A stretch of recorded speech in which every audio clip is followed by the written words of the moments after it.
Hello everyone. Today I am going to explain you about the poverty and poverty line we have discussed earlier chapter. कौन poor है वो भी देखा था. Means जो basic necessities fulfil नहीं कर पाते तो वो पुअर कहलाते हैं. पॉवर्टी लाइन डिसाइड कर दी थी. पॉवर्टी लाइन के अंदर जो भी कैलोरीज़ के ऊपर ज़्यादा ध्यान दिया गया था. कैलोरीज़ के अंदर जो भी रूरल एरिया में 2400 कैलोरीज़ अगर कोई पर्सन ले रहा है और अर्बन एरिया में 2100 कैलोरीज़ जो ले रहा है, so that is the healthy person. और उससे कम जो ले रहा है, so that is of below poverty line. Okay, तो यहाँ पर वो कैलोरी के बारे में डिस्कस किया था और मेजरिंग रॉड की तरह ये कैलोरीज़ को लिया था. और रथ एंड दांडेकर ने भी इसको इम्पोर्टेंस दिया गया था और इसके अकॉर्डिंग टू अर्बन के अंदर 22.50 रुपीज़ और रूरल में 15 रुपीज़ अफोर्ड कर सकता है तो वो कैलोरी अर्न कर सकता है और they can be not a poor. तो ये पॉवर्टी लाइन डिसाइड की गई थी.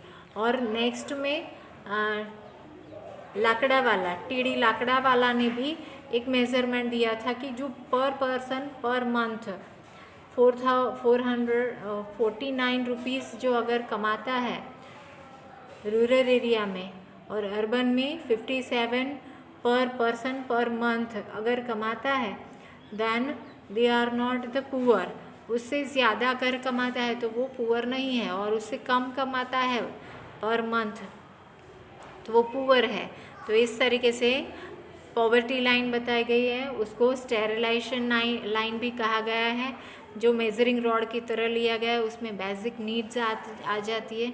तो ये थोड़ा सा सीमित था ये जो पॉवर्टी लाइन का. फिर नेक्स्ट में आए थे हमारे एक कमेटी मेंबर. उसने एक कमेटी रची और under the chairmanship of professor Suresh Tendulkar उन्होंने गवर्नमेंट को एक रिपोर्ट भेजा था 2009 के अंदर. और उसके अंदर जो भी मेजरिंग रॉड थे हमारे कैलोरीज़ के उन्होंने वो चेंज किए और वो चेंज किए गए मेजरिंग रॉड्स यहाँ पर दिए गए हैं. That is of rural area में कंजम्पशन एक्सपेंडिचर जो है, consumption expenditure of rural area is of 816 and urban area में ₹1000 have to be decided as a poverty line. तो ये पॉवर्टी लाइन बताई गई है. उसके according to the person is affording for rural area 816, urban area 1000. Then in order to calculate absolute poverty at an international level, the cost of all resources consumed by the average adult are considered.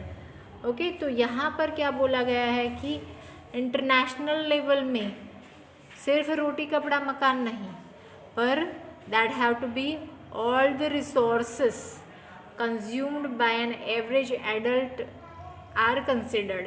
Means वो education भी include करता है, sanitation भी include करता है, safe drinking water भी include करता है. That all facilities, health facilities are also included. तो इसीलिए कहा गया है all resources consumed by an average person at international level. Poverty line based on a purchasing power parity. Okay, purchasing power parity means एक person कितना खर्च कर सकता है अपने कंजम्पशन पर, अपना जो भी खान पान है, रहन सहन है, उसके अंदर वो कितना कंज्यूम करता है, कितने रुपीज़ स्पेंड करता है, अपने ऊपर खर्च कितना हो रहा है. So that is called the purchasing power parity. वो कितनी खरीदी कर सकता है. So that is decided international international level में $125 per day for the year 2005, which was $1 for the year 1990. Okay, 1990 के अंदर $1 था. दैट हैव इंक्रीज्ड 2005 में हुआ $1.25 इंक्रीज हुआ क्योंकि महंगाई बढ़ती है. Okay, so for that year 2015 it is adopted as $1.9 per day. एक दिन का एक पर्सन अपने लिए 1.9 डॉलर खर्च कर सकता है. Okay, so that is estimated with the help of international poverty line. Absolute poverty for the different nations can be measured.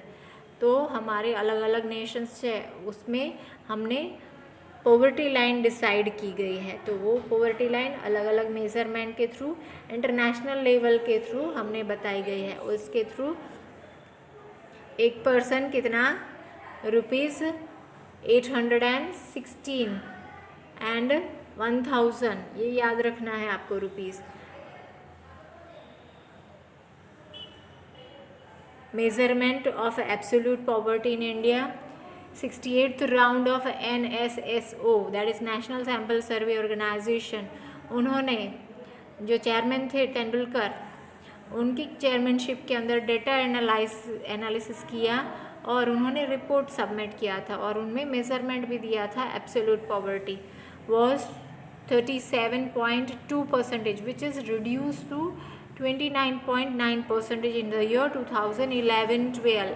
Okay, ये भी खास याद रखना है. कहाँ पर कौन सा डेटा याद रखना है आपको. when this poverty have to be reduced or when is increased. 2004-05 के अंदर 37.2% था, वो 21.9% हुआ 2011-12 में. सो इम्प्रूवमेंट हुआ है, मीन्स पीपल के स्टैंडर्ड ऑफ लिविंग में सुधार आया है. और यहाँ पर मेजरमेंट देकर यहाँ पर एनालिसिस किया गया. रूरल एरिया में पॉवर्टी 41.8 था, जो डिक्रीज़ हुआ है. रूरल एरिया मीन्स गांव के लिए, विलेज एरिया के अंदर 25.7% हुआ है. और वैसे ही अर्बन एरिया में 25.7 थे, so that have to be reduce to 13.7%. और total that approximate means full all over India की बात करें, so that is 37.2% of poverty all over India की बात है. And that have to be reduced to 21.9%. Okay, so that is about the data analysis. ये Tendulkar committee ने analysis करके निकाला है. Survey in rural India, the measurement of the poverty in the year 2004-05. तो यही एनालिसिस यहाँ पर लिखा गया है. Step wise magnitude of poverty in India, यहाँ पर स्टेट वाइज दिया गया है. ये भी खास याद रखना है आपको. 1 मार्क के लिए ये table you have to be very careful. According to the Planning Commission 2011-12, state wise measurement magnitudes are given. तो इनमें अलग अलग सेक्शंस में डिवाइड कर दिया गया है. तो ये 4 सेक्शंस में डिवाइड कर दिया गया है. State wise population below poverty line means BPL जिसको आप कहते हो, परसेंटेज दिए गए हैं. बिलो 10%, कौन कौन से स्टेट आ रहा है मीन्स जो पॉवर्टी है वो परसेंटेज में मेजर करके. एंड 10 to 20, 20% to 30% और 30% to 40%. ये जो पॉवर्टी है मीन्स इसमें बहुत ही पुअर लोग जो रहते हैं वो 30 to 40 major poverty is there on that states. तो ये डिक्लेरेशन किया गया है अकॉर्डिंग टू दिस टेबल. तो यहाँ पर हम देख लेते हैं पहले तो बिलो 10% मीन्स यहाँ पर बहुत ही कम पॉवर्टी है. So that is of Goa, Kerala, Himachal Pradesh, Sikkim, Punjab, Andhra Pradesh. Okay, तो ये जो सारे स्टेट्स हैं वहाँ पर कम से कम पॉवर्टी है, that is below 10%. Then next है हमारा 10 to 20%, that is at the Jammu Kashmir, Haryana, Tamil Nadu, Gujarat, Rajasthan, Maharashtra, Tripura, Nagaland, Meghalaya. तो इसके अंदर पॉवर्टी जो है वो 20% तक है.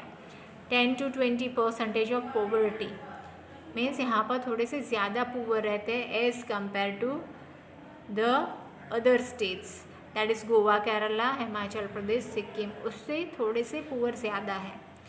और यहाँ पर से और ज़्यादा पुअर इस एरिया में है, that is 20 to 30% poor, rest to West Bengal, Mizoram, Karnataka, Uttar Pradesh, इसमें ज़्यादा से ज़्यादा पॉवर्टी है।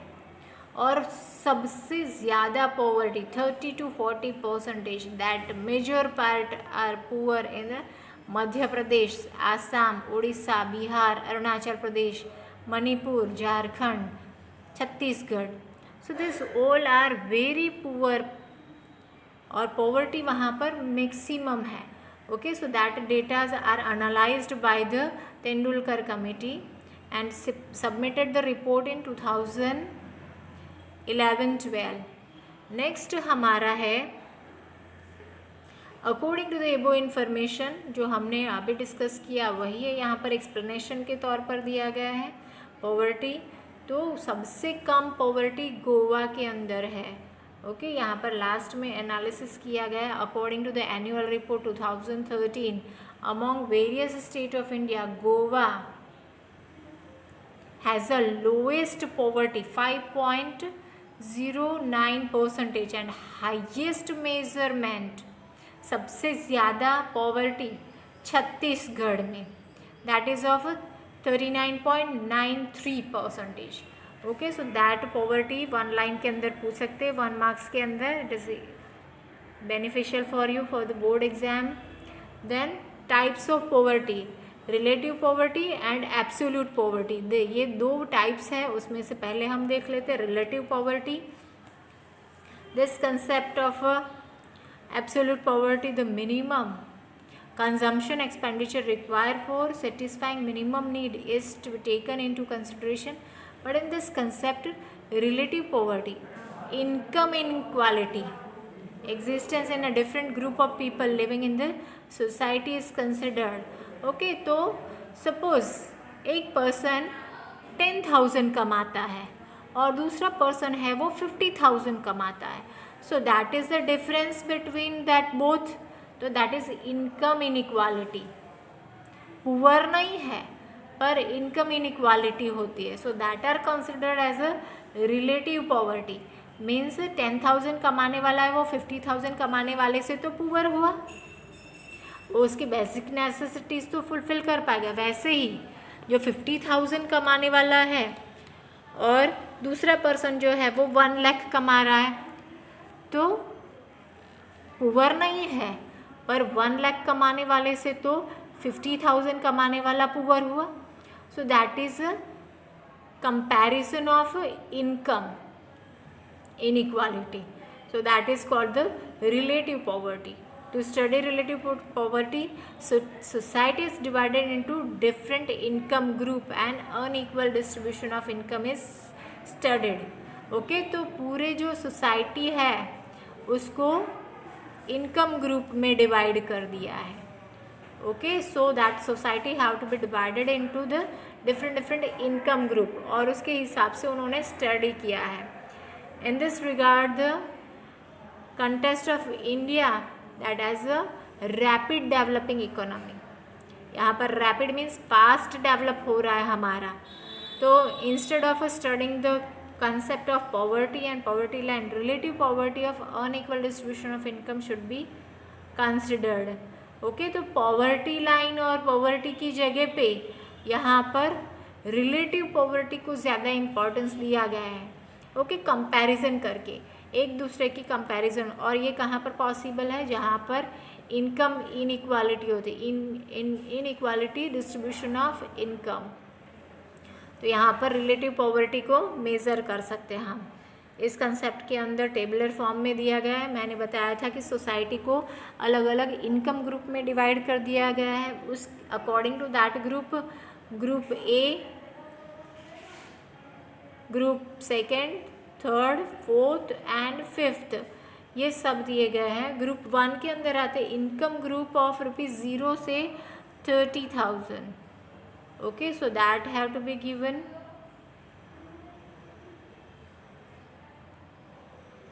ग्रुप में 0 से लेकर 30,000 तक का जो भी इनकम है that have to be included. Group B के अंदर 30,000 से 1 लाख, उस ग्रुप को इंक्लूड कर दिया गया है।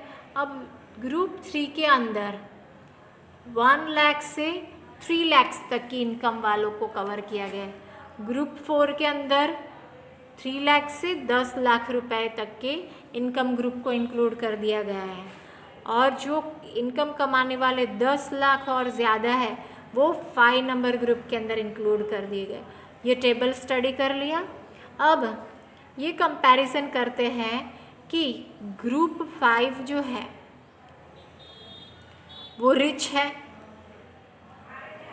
पर ये अगर कंसेप्ट है तो ये सबसे ये रिच है, मीन्स ये सबकी कंपैरिजन में highest earner is of group 5।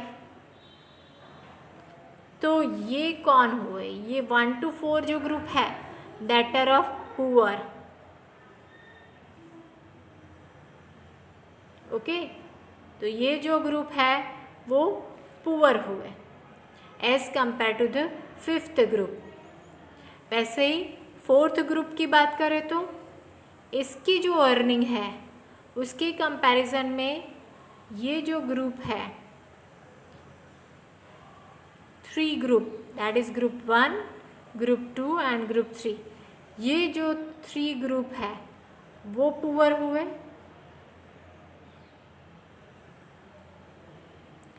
As compare to the 4th group. Same way, अब अगर group 3 that is of 1 lakh और 3 लाख के बीच के जो इनकम है उसकी कंपैरिजन करें तो इनकी इनकम जो है ग्रुप 2 और ग्रुप 1 से ज़्यादा है। मीन्स ये जो 2 ग्रुप है that are poor as compare to 3rd group. Next जो हमारा है that is of 30,000 to 1 lakh, that is of group 2nd। तो इसकी इनकम ज़्यादा है एज कंपेयर टू ग्रुप 1। तो ग्रुप 1 क्या हुआ?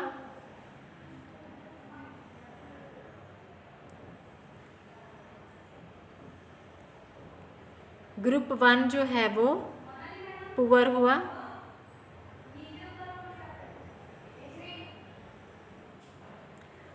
So that explanation is given below. यहाँ पर वही मेजरमेंट के थ्रू एक्सप्लेनेशन दिया गया है कि पॉवर्टी लाइन में एब्सोल्यूट पॉवर्टी जो है उसको ना स्टडी करते हुए रिलेटिव पॉवर्टी को स्टडी किया गया है, और रिलेटिव पॉवर्टी के अंदर हमारे जो ग्रुप है उनको सोसाइटी के अलग अलग इनकम ग्रुप में डिवाइड कर दिया गया है और कंपैरिजन किया गया है इनकम ग्रुप को, and that have to be compare with each other, और हाईएस्ट अर्नर जो है वो पुअर नहीं है, उससे कम अर्नर जो है वो पुअर है, ऐसा डिसाइड कर दिया गया है। Okay, so that have to be compare to measure relative poverty of income inequality, generally information of income group. यहाँ पर ये खास याद रखना है आपको, इनकम इनइक्वालिटी किसके थ्रू हम मेज़र कर सकते हैं? Last sentence, income group Lorenz curve and Gini coefficient are useful. Income inequality का स्टडी करना है तो Lorenz curve and Gini coefficient curve ये 2 स्टडी करने हैं, उसके अकॉर्डिंग टू ही हम मेजरमेंट कर सकते हैं। फिर नेक्स्ट सेशन में हम इंडिकेटर्स देखेंगे। Till that, thank you.